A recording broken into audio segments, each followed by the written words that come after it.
in bottom, you can set it for picks later on. So I think the Flash Wolves should stick to what they know and stick for something like a Karma. Well, here we go. Shen, Malzahar, LeBlanc, Rengar all off the table, as is Jace. Flash Wolves rounding out their first 3 bans.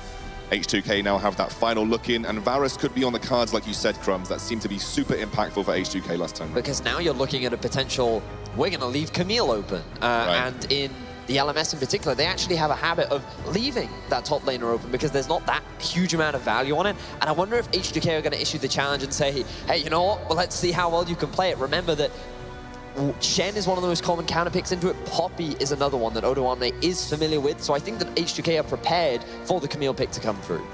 See, people haven't put, even when Camille hasn't gone through bans, people really haven't been picking her up that much towards the latter half of this tournament.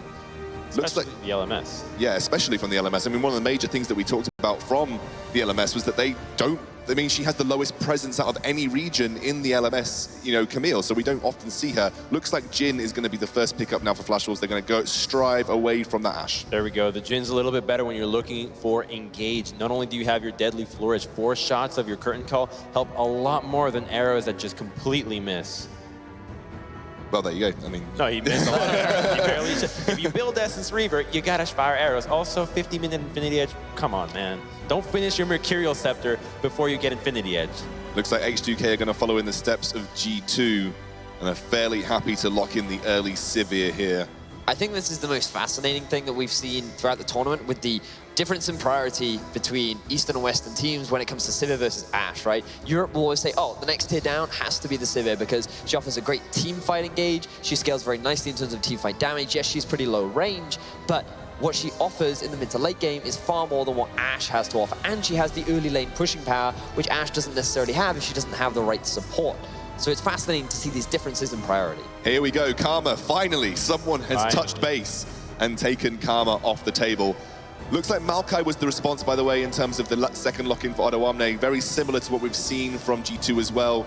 Syndra immediately locked in, and now Forbidden is looking into his own mid lane pick potentially, but we won't talk about it until it gets locked in. Previously played by Maple 1 game on the Syndra against the Unicorns of Love, just all around really strong pick, and it offers more engage tools. And it's a pick that, unlike the Orianna, again, does not rely on your team for setup. He can get his own engages with his Scatter the Weak. You can one-shot anybody that oversteps, and the Ivern will be issued in response. So we're going to have to get H2K a lot of winning lanes for this pick to work. And we've seen Jankos play the Ivern, and when he played it and had that early game presence, he was a good, you know, a dominant force in that game. It's just whether Karsa is able to punish him. And look, we talked about Karsa. He didn't have an amazing game last game. I think H2K did a really good job of thwarting his attempts to be early aggressive, but he can punish an Ivern. You know, he is the caliber of jungler that can do that kind of move. The question is, what jungler is he going to do it with? Because now H2K, they have the freedom to ban away a lot of the powerhouse early picks. Lee Sin and Elise likely to be taken off the board. Karsa does have a very deep jungle pool,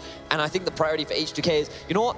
We've seen that between the two of us, we clearly go to late game, so we picked a jungler that scales nicely into the later game, and let's deny any of these early jungle picks. And this could be very much a game like Game 3 of G2 versus Rock's Tigers, where they had the exact same 3 picks of Ivern, Maokai, Sivir. You have the Orianna as your potential pick into Syndra, even though it's not the most fantastic matchup. When it comes down to grouping up as 5, it offers all of the engage tools for H2K, and I think that's what they're going for. They want to be in control of who's making plays. Kha'Zix gets locked out here, so it was either going to be the Kha'Zix or Elise, you'd have to reckon, and it looks like H2K are going to lock the Kha'Zix out here, leaving Flash with the final ban. By the way, I'm going to play a small game with myself during this game and see how many times Crumbs says Smite Daisy throughout this game. What do you think, Crumbs, about a possible Corki lock-in for H2K here? Because I'm thinking that I don't think it's the optimal pick for H2K. I would much rather an Orianna. I think it makes more sense in the composition, but it's definitely a safe pick into this. I actually much prefer the Corki right now as you bring it up, just because that's Nautilus support, yeah. So the Corki just offers a little bit more reliable, consistent DPS as opposed to the Orianna that can't just get bursted. You have a nice laning phase into the Syndra, but because you have triple supports, you want to make the most out of this. If you're expecting to hit late game, make sure you've got 2 AD carries, and there's no better way to ensure that composition will work if you have those 2 guys, as opposed to the Orianna that maybe gets popped, too much magic damage. So, still potentially having a look in at the Graves here for Karsa. Nearly popped for Bivin early on. And Forbidden had those dancing shoes on that allowed her to dodge that Graves ultimate. And it looks like the final pickup is hovering Poppy, but we'll have to wait until that gets confirmed and selected here. The reason why I also think the Nautilus is a good pick is because into these low mobility bottom lanes, in the sense that they have no natural escapes, Nautilus is great for locking them down with his natural CC. He can help push the wave with Sivir, and he denies it away from the Maokai. Echo has been locked in, Vedius. Oh, fascinating. This is going to be an Echo top, you would imagine here. Yeah. Oh yeah, for sure. There's definitely an Echo top. Where does this roll in? Where is this sort of lodging into the Flash Wolves? If you think back to European Challenger Series, last time we saw an Echo top actually went full AP. And it worked very nicely into the Maokai, acted as a secondary damage threat. He spiked much earlier, which made it difficult for the Maokai to deal with. And when you look at the damage threats on the side of Flash Wolves, they have quite a few. They do have quite a few. There is multiple damage threats all across the board here for Flash Wolves, and it's going to be the Rise lock-in for Forbidden right at the end of this draft phase. Gentlemen, going to get you to do a very quick prediction and roundup here. Actually, if you take what we learned from game one, these teams relatively indecisive in making things happen. Games hit late game.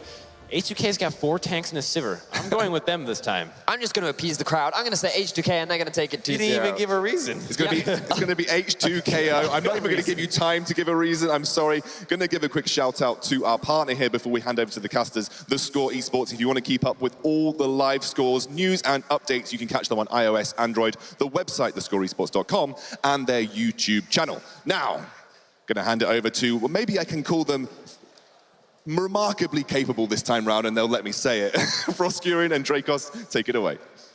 I was worried there for a moment, X-Scoundrel. Hesitation came through in the voice, just a little bit. Of course, here we are, ladies and gentlemen. We are about to get into game 2.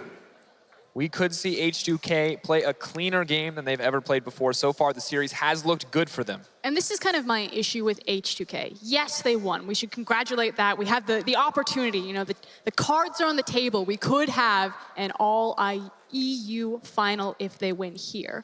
But I feel like they consistently put themselves in these scenarios where it's high reward, low risk, or even medium risk. And they don't pull the trigger on it. You know, that hesitation, the fact that we went to 63 minutes.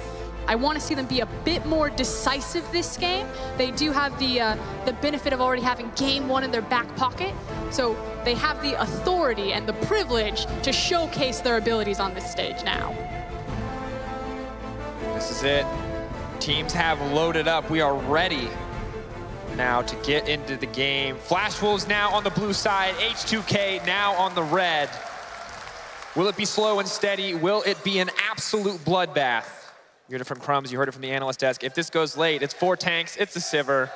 May just be that 500 CS win condition. And that's about, you know, who gets their way. Do we have a quick game because Flash Wolves get their way because they've got 5 damage threats across their composition right now that they're able to just snowball, make things happen, get that early vision control that Karsa and Sword Art are so good at exploiting? Or do we get that slower pace game? H2K, they've got the Maokai, the Rise, the Sivir, all of these champions are known for that late scaling 5v5 composition. And this is interesting, because you bring up the damage threats, and it's been a long time since I have seen an Echo in the top lane. What can we expect from this champion? I've heard people have been building Proto Belts still on him as a top laner. It's no longer the tank Echo of days past. But he still kind of gets that superficial tankiness due to his chrono break. But hold on. Nuclear, exhaust goes down. He's going to have to flash and heal out of that one. And that's not really how you want to start your lane phase. Betty. Ooh. That's rude. Edge of the tower range there. Yes, a little disrespectful. And Sword Art also chasing Jay all the way back around. So it will be a initial wave priority given to Flash Wolves. Betty and Sword Art still being very punishing. Karsa's just starting in the enemy jungle. It looks like they're going to divide them. It feels very lane swap-esque the way we're now dividing the jungle, but Jankos is going to move over. Probably try to steal the red buff away. And you have to think that even with that cute start from Karsa and very punishing, that Jankos will still be able to keep up with it just because of the clear speed of Ivern due to how his smite works with his passive. Moving forward in the mid lane. Bev been staying wide. Karsa moving in and threatening at least a little bit here. Level 2 picks up. Jankos taking a trip down to the bottom side of the map, but not actually going to get spotted out by that little bit of vision. So no clear indication of what his pathing has been thus far. Quick level 2 for MMD gives him the favor, and right now lanes seem to be very much favorable for the Flash Wolves overall. Maple struggling a little bit in the mid lane, but bot lane very clearly pushing in, and MMD doing the same. And again, kind of back to this Echo in the top lane. Like Betty has said, normally we see more of the AP burst Echo, actually kind of losing the trade in the end at that point. But he gets that superficial tankiness because he has the Chrono Break, and that's really all Flash Wolves have, as now bottom lane. Nice engage on. Che looking for the staggering blow. A little bit too slow there. Walking in a straight line. That's those moments in the early game that we just so rarely see, where it's the difference of 5 movement speed. Karsa. Actually losing his blue buff there. So Karsa, when all is said and done, only gets the enemy red buff. Taking away the prepped camp from because that may disrupt a little bit of the pathing there, but not really going to be a huge issue. Caution Pigs coming out. MMD tempted to go try to counter jungle, but they're not going to give him the opportunity. Will Karsa get crazy here, though? Diving this tower, this could be incredibly risky if it's not beautifully executed here. Now Sword Art gets locked up. That's not quite the execution they want, but Nuclear's in trouble. That's decent damage. Karsa going forward, but he's exhausted. He's under the tower. That's disaster! Chain moves forward. And a huge misstep from Karsa. We've seen Graves time and time again this tournament. They looked for the dive right there. You saw Nuclear, he didn't need to use the tower to block because it was a perfect exhaust from Che, but went for the move anyway. And in the end, Sivir now right ahead of the clock. And you can be critical of the H2K comms with their bottom lane. The bottom lane functions so well, however, within itself. 2 Korean players, no hesitation to stop that play in its tracks. And this is huge, high risk, high reward for Karsa. Again, he sacrificed 3 buff for this. He got 3 buff by the Ivern to set up this gank, and it goes terribly wrong. Oh, it feels so bad to watch. He flashes, but the auto attack animation has started from Che. The staggering blow is guaranteed. And at that point, the most he could hope for is a 1-for-1. That's a start H2K fans have to be happy with. And that's Karsa on the back foot. He is such a key member for Flash Wolves and putting them in the driver's seat. Trying to be aggressive on Jankos here, but you know, just happens to find Jankos before he's had that back, before he's healed up. So trying to abuse this tiny window where he's still okay. Hasn't been moving in, trying to protect the camp. At least get a little bit over. Karsa has been the carry, but he may just get caught out here. More damage moving in. Trigger Seed is down. I don't know if they can win the 2v2. Maple there to back him up. Febiven doesn't care about the Syndra. He's gonna grab one. Maple taking damage on the back half. Karsa, what are you doing? Febiven just straight up styled on them as well. 2v1, he sidesteps the scatter of the weak and just, I don't care, continues forward and picks up a kill. And we talked about the late game. We talked about waiting for H2K to come online, the fear of this Sivir, but the early game is going so well, and this is just like the last game. It is Flash Wolves trying to make plays, and those plays being turned against them. But again, H2K have never really had a problem when they're reacting to teams' mistakes. They are incredibly punishing because we know that they are talented players. We see Febiven making these plays on this big stage. It's when they're proactive that I'm still very hesitant. All is not lost, however. Decent CS lead for Betty on the bottom side of the map. Maybe he can be the big factor moving forward. Jhin in trouble, though. Betty gets locked up. Not the positive trade that they wanted. Trading in this wave also not advised. Big cannon wave, so that's obviously why Che wants to pull the trigger right there. Immediately the cannon turned aggro. Karsa could get caught out again. That's the speed buff. Karsa's running for dear life, but Febiven's on the way in. Realm Orb comes out. He's gonna try to find Karsa. Maple gets locked up. Maple cleanses, but it's a little bit too late. Not gonna be enough, but can they get Che in return? Karsa's on the front lines. He's looking for blood. The body blocks are coming out. More members on the way. Febiven's locked up. Trigger Seed goes in. Febiven not gonna give his life quite yet. Karsa not gonna get it on the back half of end of the line. Maple flashes, but he doesn't get anything back. And again, Flash Wolves expend so much and get nothing. Febiven, another great performance to make sure that Che gets out alive. These plays are so close. Flash Wolves holding on to lives, turning back the play against the side of H2K, but it's MMD now. He's getting aggressive on the top side, trying to make a difference for the team, but all he's giving him is pressure. Flash Wolves just cannot do anything with it. And now we have to look back towards Karsa. Where is he gonna go? What is he gonna try to save on this map? Because right now, they've got multiple summoners down. Maple is a huge target right now on that Syndra, low mobility. She does have a bit of safety that if you try to gank her, if she nails the stun on either the jungler or the mid laner, can, you know, push up a little bit aggressively, but he's been missing those skill shots. He's against hard CC lockdown by both targets. And this, I mean, this guy was the king of the jungle for so much of the early tournament. Even in Poland, even where we thought Jankos would reign supreme, it was Karsa who was coming out on top again and again. But now, almost too desperate to make these plays, trying to force something early, trying to build a lead for the side of Flash Wolves. And it's just not working out, but he's not done. He may not be strong, but trying to use Maple's strength on the Syndra. Invading while that ult cooldown is up and stealing away the blue. Yeah. Good steal overall. I mean, ultimately, Syndra's going to peak earlier than the Rise. Everyone knows about the scaling itemization, but it's also Syndra's passive, allowing her to beat people to the punch. So this level 7 quite threatening and gives a little bit of power back in Karsa's pocket. Good to have Maple eagerly waiting for the level 9. Hoping to get the Morella Nomicon finished up, maybe being able to one-shot Febiven if the opportunity arises. But here we go, trying to punish the fact that they know both summoners are down. Will Maple fall for it? He's got 3 people looking at his lane. Oh, here's an echo. He goes on to Jankos, but Daisy's coming in. Parallel convergence, slowing him up. Flash Wolves rotating around the map, consistently looking to contest with multiple members, but consistently not finding any advantages. Now moving for Deep Vision. It is a Mountain Dragon to start. That said, no one should be looking too early at it, but both teams very keen to continue to skirmish and fight. Well, no stranger to that. Odowane moves back up, looks to continue to apply the pressure, but the rest of the map is really where we have to keep our attention. His top lane's being ignored. Pings coming out from both sides. Either one with perfect setup on this Mountain Drake.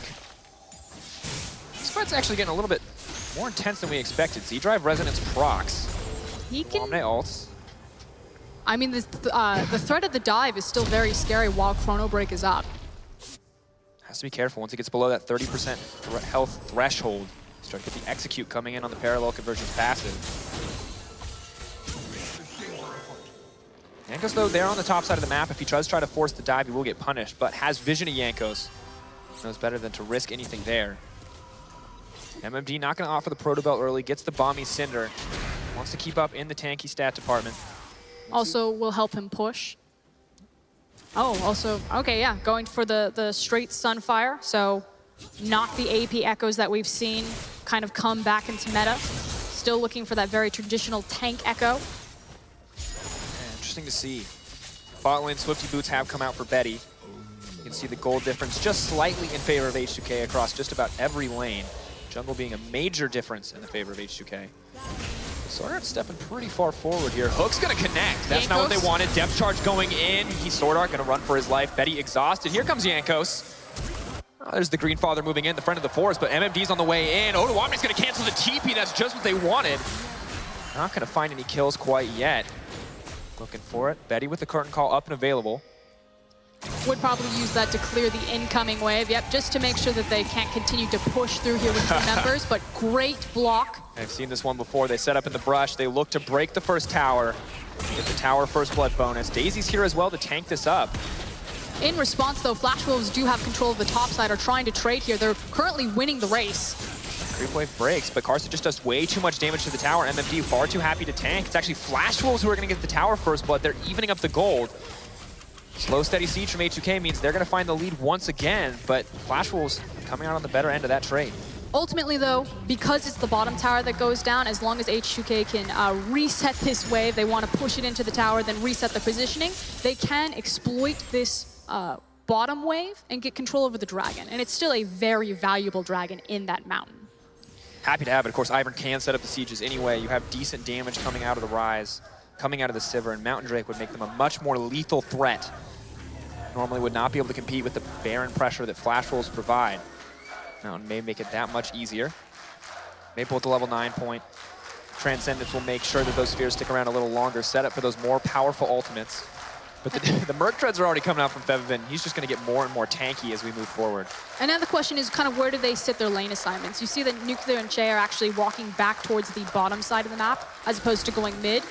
And Karsa actually looking to start up the Mountain Dragon. We could have our first 5v5 if teams opt into it. Oh, on the hunt gonna be burned. They don't want a 5v5. They want to lock down Betty. That's gonna be good. Staggering blow moves in. Boomerang blade on the backside. Nuclear shields up. Doesn't even need it though. Gonna drop Febevin. Has to be careful. Maple's locked down, looking for the 1v1. Karsa providing a little bit of extra damage. Flash Wolves have to back off though. Dragon still aggroed. Flash is coming out left and right. Bevin's not done. Locked up. Karsa's in trouble. Does have to. Ooh, not even gonna get to use the ultimate.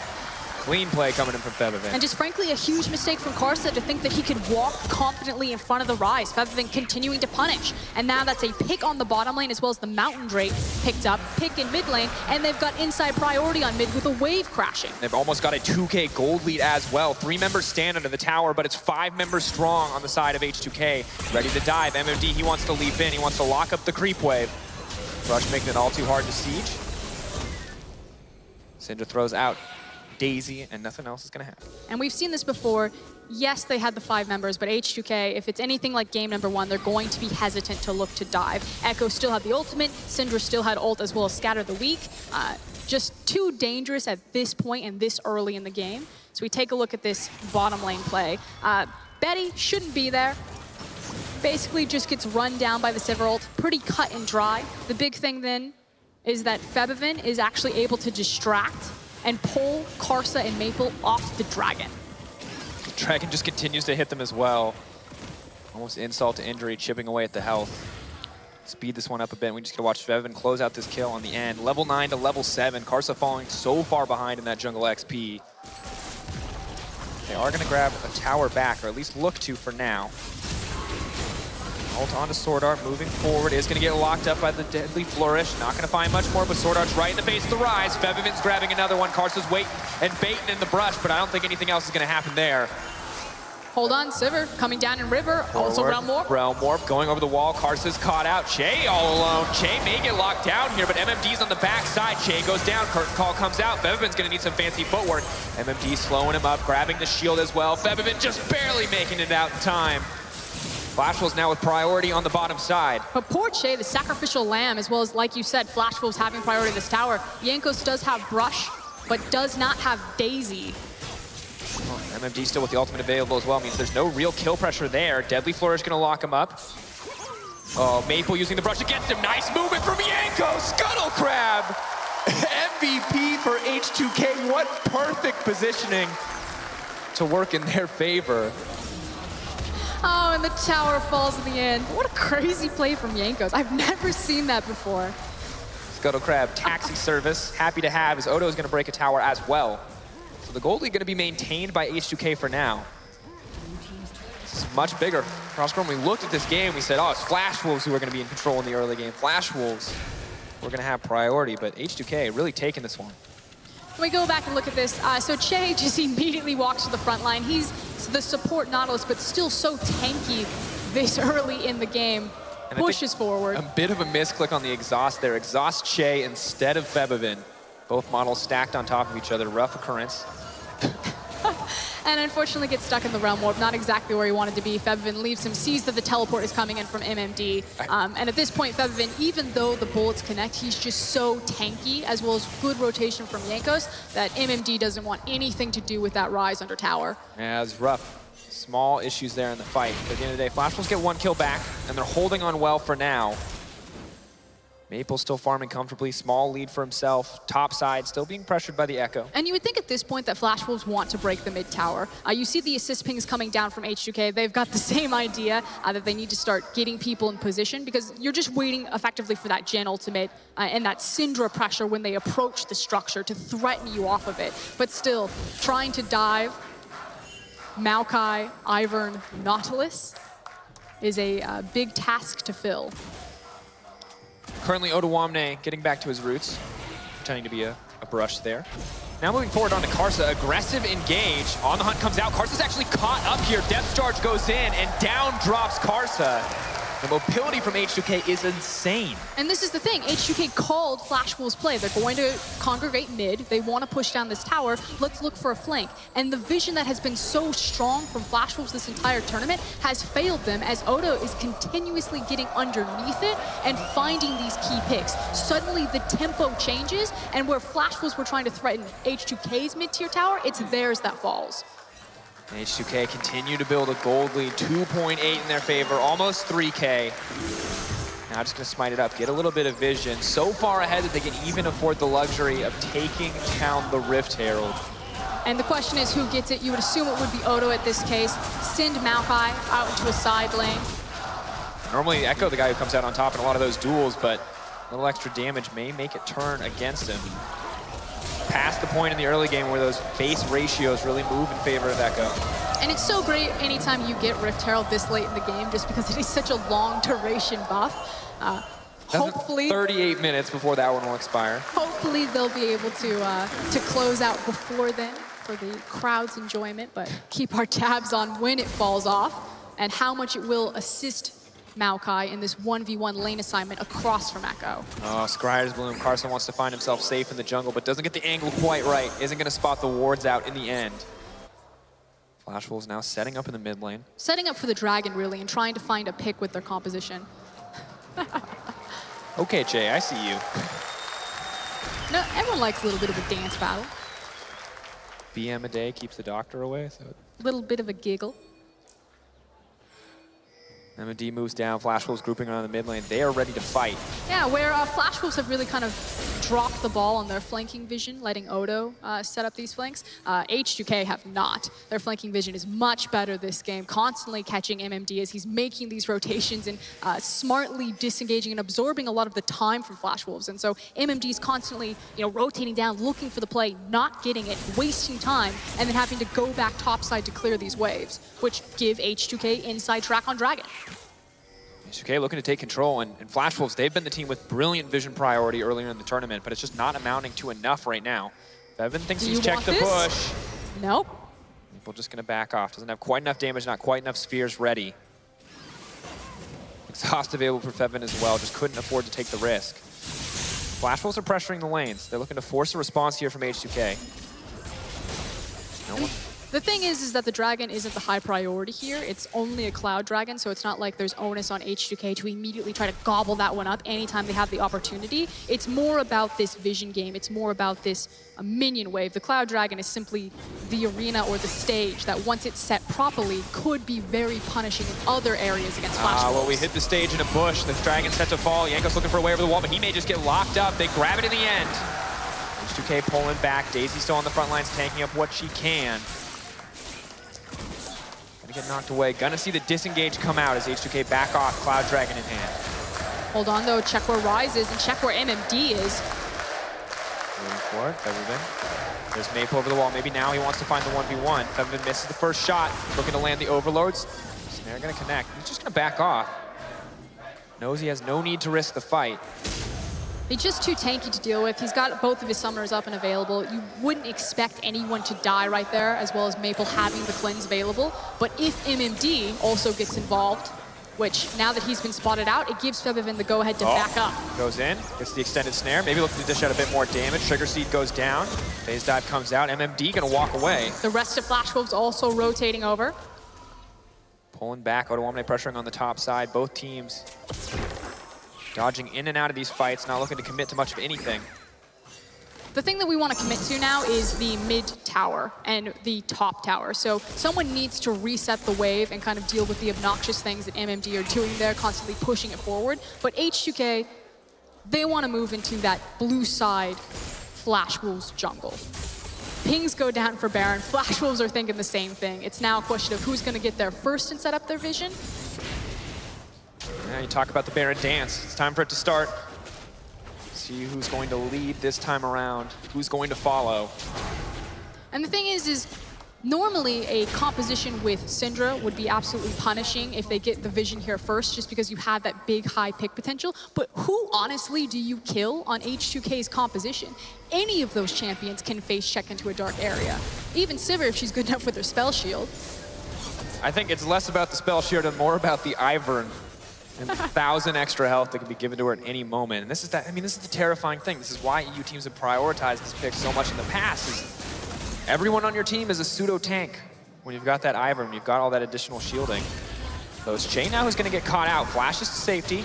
Deep teleport from MMD in the mid lane. Oh, maybe looking to get a little bit more. Yanko's running for his life. Daisy comes out. Nuclear dishing out decent damage. In comes the redemption. Sword Art locked up. Odoamne's on the backside. Maple gets knocked up by Daisy. Curtain Call's coming out. Daisy's set to drop. Febiven going to take one. MMD's all alone in the middle of the meat grinder, but snaps back. Hits up on a Nuclear, trying to cut through Che. Flashing out to safety. Root Caller connects. In goes Daisy. In goes Nuclear. No one going to fall quite yet. Febiven is overstepped, though. He wants Betty so bad, but he's not going to get it. Has to pull back. Odoamne now buying time. Hoping to get out of this one, but he's locked up. Now he wants to go back in. Flash in from Nuclear. Flash out from the side of Flash Wolves. Moving forward, down he goes. Crit comes in. All too easy for Betty, and it's just kills traded back and forth. 2-for-1 trade favor for Flash Wolves. Unfortunately, kind of a split fight. We have criticisms of H2K of this in the past, that their 5v5 doesn't look as clean as it could. This composition is a bit easier to execute just because it's kind of that big tanky frontline run at you. But if your line of scrimmage isn't set, if your tanks ever get separated, that's when problems can arise. And what should have been kind of a 5v5 really kind of turned into a 1v3 at points for various teams. So Odo dives a bit too deep, and yes, the Maokai is huge, and yes, they're able to take the Karsa, but Febiven is so far away from everyone, and he's taking so much time before he's relevant again in this fight and trying to find Maple. And then he kind of gets greedy, overextends, flashes, tries to burst Betty. And it's beautiful kiting coming in from the side of Flash Wolves. Patience on the play. 3 very vulnerable members who, through one misstep, could have died, but they play it well in the end. And it's the fact that they kind of turtle and cover their flanks, that they seem much more cohesive in kind of these smaller skirmishes or in their team members fitting together around the fight. And we talk about the duo of Karsa and Maple, but looks like the entire team fitting together when it comes to those small-scale skirmishes, those split-up team fights. For now, both teams continue the dance, moving around the Baron, looking for a way in. And now we're looking at item breakpoints as well. So should be noted that Betty's pretty massive, has the Ghost Blade, has the Edge of Night, whereas Nuclear is still looking for that third item. And this is kind of the issue with Sivir and the current pool of AD carries, is that she doesn't really get anything out of the lethality itemization. She has really late breakpoints. She takes a long time to scale up. Just there for that utility, which is why he went the Essence Reaver route, but does have dual potential because it's not static Shiv. He went for the Phantom Dancer, so I like that aspect, but fairly dangerous to step up to this composition and not have something like the Rapid Fire Cannon to help you out a little bit, because yeah, Sivir can hit the front line and it can crit the back line, but not yet. Waiting time, not going to get the luxury of that single long-range auto to maybe dish out a decent amount of poke. They've been going in. Maple throws it in, but it might be a little bit too late. Out comes the redemption. Febiven wants a little bit more. Overlord's dropping left and right. Defiance used by the Karma, rather, just to make it out safely. Dragon spawning in 30 seconds, so while these teams have been so focused over this Baron area and just seeing, you know, who's going to get picked off first or who's going to fail in the 5v5, Vision might start to move down towards the bottom side. Still have to be very careful that you never drop the ball on that Baron pit. Incredibly dangerous, especially against Flash Wolf's composition with all of those damage threats. Of course, Scuttlecrab is in favor of H2K now, so they're reasonably comfortable, especially on the red side. Not to worry about the Baron. They are just running right down to that pit, setting up the vision there. And that confidence that they can run into these dark zones again because it is such a tanky composition. You know, Che on this support Nautilus doesn't have to be as tentative face checking as you would the Misfortunes or the Zyras of the world. And here comes the Death Brush. A little bit something. MMD leaps in. Deadly Flourish going to connect onto Odoamne. Decent damage. Curtain Call comes out on the backside. One shot goes in. 2. Daisy thrown back into the team, getting cut down by the Curtain Call as well. We'll get burned through. One less ult in the favor of H2K, but... And that virtually did no damage. It was well blocked by Odo and Yankos, but again, even if that tags Che or even Febiven, still absorbing so much with how much health and how much resistances this composition has. H2K now backing off. They're looking for the mid lane priority instead of the Dragon. Parallel convergence. MMD leaps in, not going to find the stun. Blue collar goes wide as well, but it's MMD who's locked up, still has the ult, still can't snap back, looks to get a bit of damage down, all comes out from Nuclear, and it's Maple on the side. Just looking for an opportunity, but the team knows he's there, and they're playing around the Syndra ranges. MMD uses the ultimate, loses all of his health. He does have teleport, so if they want to fight for this, he can come back in. But then you give up your TP match for a Dragon instead of a Baron. And that's not where you want to be at 27 minutes in the game, but he does it anyway. Indeed he does. Now looking to force the fight, but there's not a ton of vision for Flash Wolves. Odoamne's waiting in the pit. He doesn't care about tanking the Dragon. He's looking for the setup. Maple's all alone, and Odoamne's just walking in on the front line, back into the back line now. Realm Warp's coming out. Who's going to get delivered? H2K not going to take it. Slow burn comes in. Back comes out from Odoamne. Know that they have the TP advantage now. Frostguard, it feels like another death by 1,000 cuts. They see a small advantage. They have the opportunity. They can take the Dragon. Maybe rather take the fight or look for the fight. But instead they back off. They take just the TP away from that. Flash Wolves lost control over their bottom side, so even if they wanted to try to take the inside track on the mid tower, because they burned so many cooldowns, not effectively re-engaging, they had to respect that H2K would then just flank them if they pushed mid. So they lose Dragon, they lose mid priority, they might lose MMD here. On the hunt, Maple trying to disengage. Nice ult coming in. MMD snaps back into the backline. Curtain call's going out, but you talked about it. It's just not doing the damage it needs to. They move into the choke point. Odoamne hesitating for a moment, not sure if he needs to go in, but Flash Wolves in the mid lane tower in their sights. This is brave to step up. MMD's locked up again. Doesn't have the luxury of the escape. Slowly but surely, Boomerang Blade connects. Too many tanks in the team fight for anyone to die. But the thing is yes, there are too many tanks, but ultimately the damage still can't reach any of Flash Wolves' members. They can't make the most out of the zone control that the Ivern, the Maokai, and the Nautilus are providing. Yeah, I agree, audience. That was crazy. Rise wave clear. Oof. Not as pretty on 3 creeps, but on like 40, oof. That feel when Rise's wave clear and his adjustments were moved off of his ultimate, so he can spam it much earlier. That's a trend. LeBlanc has the same thing now. It is, Let's just give everyone wave I would clear. say it's a less than positive experience. Maple taking out his previous teamfight Daisy aggression on the blue buff.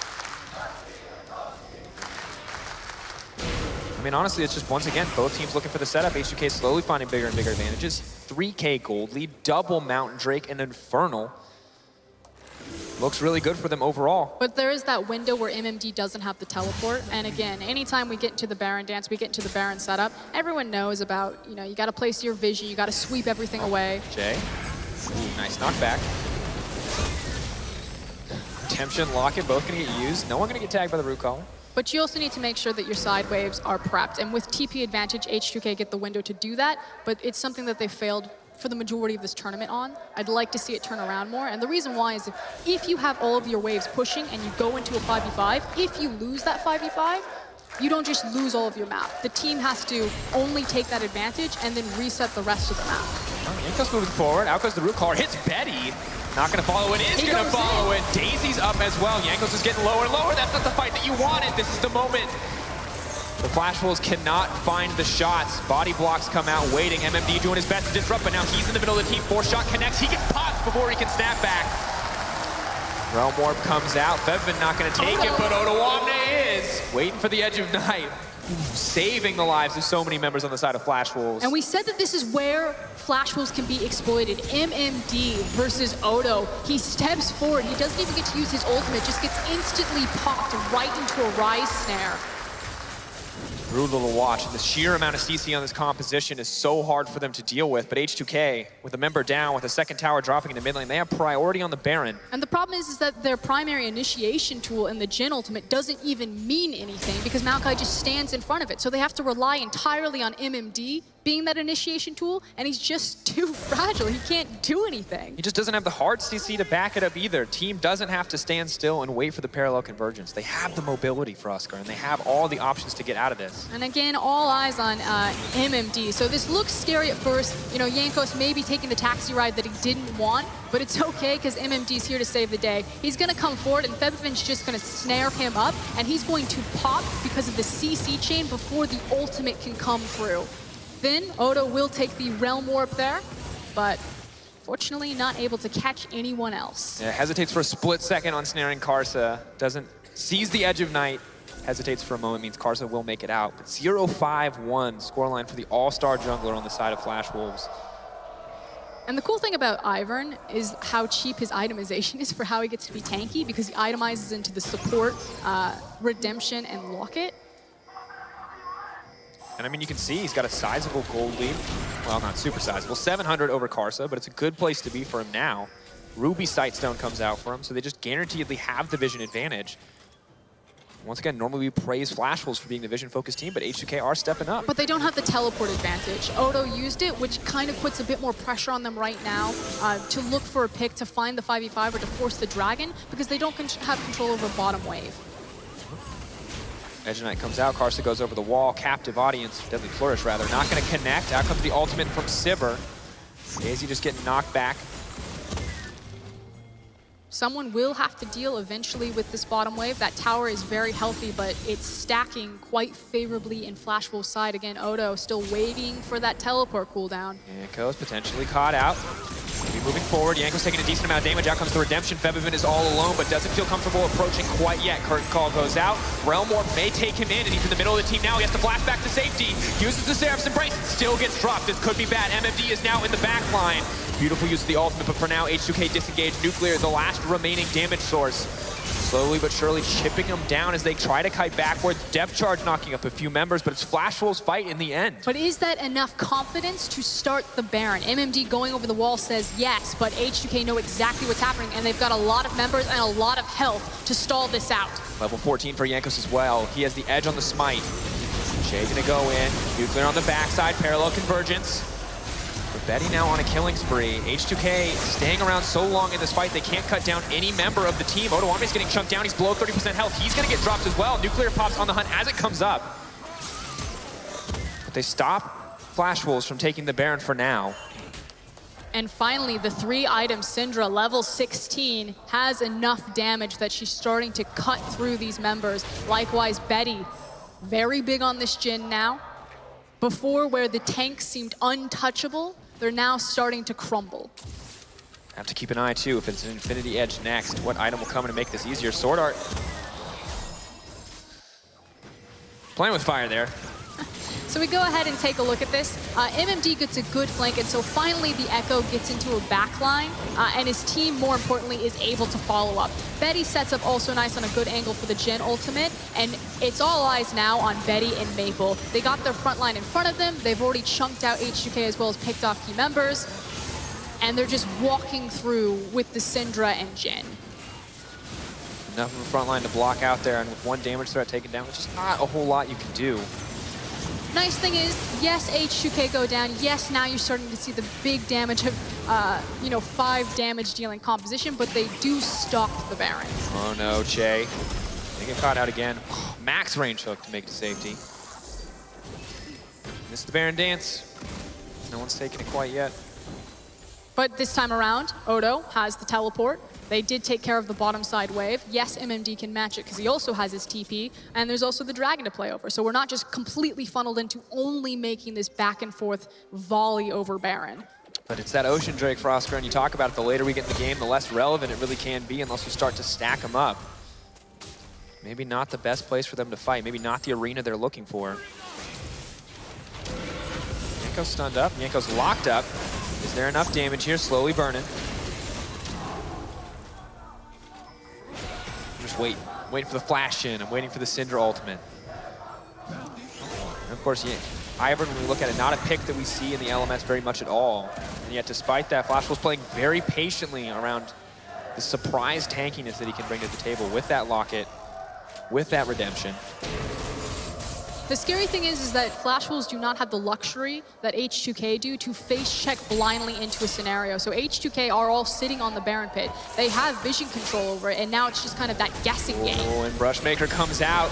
Baron's still in vision, however, but team now set up to take it. Karsa's going over the wall. Can he steal it? Jankos, who's going to win the Smite War? Jankos in the end. They lock up Karsa. He's caught in the pit. Sword Art could be next to follow, but Karsa's managing to make it out. Parallel convergence on the backside. MMD can't follow it up. H2K are peeling back. They got what they wanted. They don't want to keep forcing the fight. Flash Wolves on the hunt. MMD on the front lines. Backing off in the end. Deadly Flourish going to connect, but not going to amount to much. That's going to be Baron for H2K, and that is massive for the team. And they disengaged successfully, and that's the key thing there. The fact that MMD decided to follow the teleport, he had the push, he had the wave behind him, bottom side. Yes, they pick up an inner, but you have to think there was an option. Flash Wolves could have just tried to stall H2K's backs after the Baron, and they might have contested for trying to chip or crack at that inhib tower, but they want the fight. And it punishes them. They don't pick up any flat or H2K members, and they lose the Baron. 5-man strong now with Baron, barreling down these lanes. This is exactly what H2K wanted. They have the Ivern to set up the sieges, the Sivir to push the waves, but are they going to be able to break the base? But they're still dealing with that short-range Sivir in terms of their siege potential. Yes, they can be scary and threatening and have those big, you know, basically football linebackers in front of them, the Ivern, Maokai, and Nautilus, but you're dealing with much longer wave clear from Syndra as well as Jen. Oh, Jay going forward. The creep positioned beautifully in a brush to make sure that no one can kill it. On the hunt, buying a bit of time. Odoamne continues to press it on the top side. He remains uncontested, and Flashpool is trying to force a man advantage here. H2K see it, they back off. They're not looking for the fight. Odoamne's breaking the top side tower. Yeah, just looking for time for Maokai here. And again, MMD doesn't have the teleport, so he needs to pick. Are we looking for the flank? Are we going to try to force a 5v4 on the bottom side, or am I going top side? And this indecisiveness is going to cost them objectives. And once again, you have to be willing to pull the trigger. We saw it from Flash Wolves last game. It's coming up again. They don't want to look for the fight. They keep setting up for it, but they will not look for the engage. And even worse, because they set up on a ward. So losing even more valuable time here as now Febvin grabs the mid wave. 1-3-1 coming in. Febvin trying to push forward. Jankos making brush everywhere. No point in his click skill is going to come out there. Odoamne moving forward. MMD on the side flank. Sivir continues to push in on the bottom as well. Things look good for H2K. I think this is absolutely the right call. Just kind of smother them with all the waves. Keep pulling Flash Wolves around the map. They're not being decisive. And even if they are decisive, they don't necessarily have the engage tools to really follow up. On the hunt, burned. Baiting to start the fight.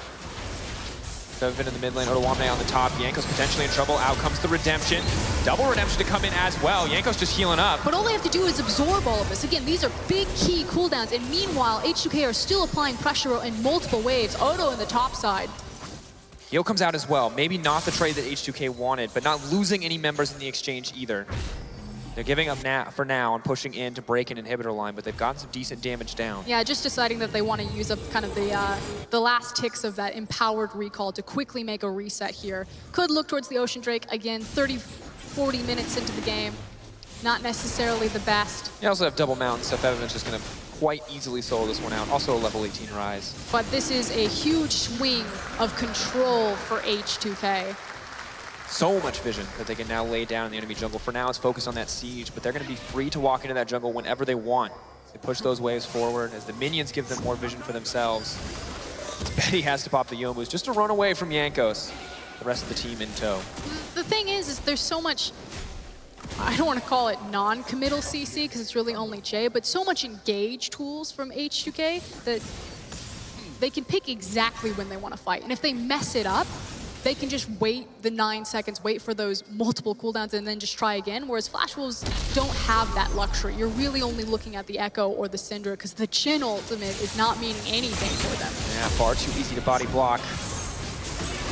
Flash Wolves trying to set up a bit of an exchange here. Maple is out of position right now. Moving to the mid lane. Yeah, moved up there earlier, maybe was hoping for a long flank, but that's what it looked like. It looked like he was wrapping around for a flank when all of the team was bottom. yeah, not where you want to be. Maokai goes, okay, I'll just leave to you. That's fine.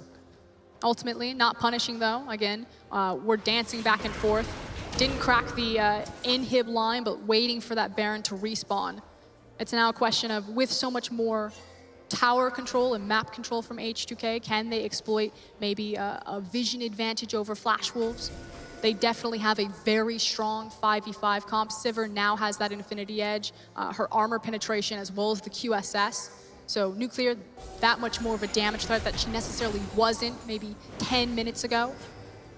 Yeah, solid place to be. This is the Sivir that you want to see when you make it to the late game. 500 CS just around the corner, but just a random number pick to describe that Sivir late game. She's already on that threshold, just has to finish the Mercurial before she'll be at the 6 item point.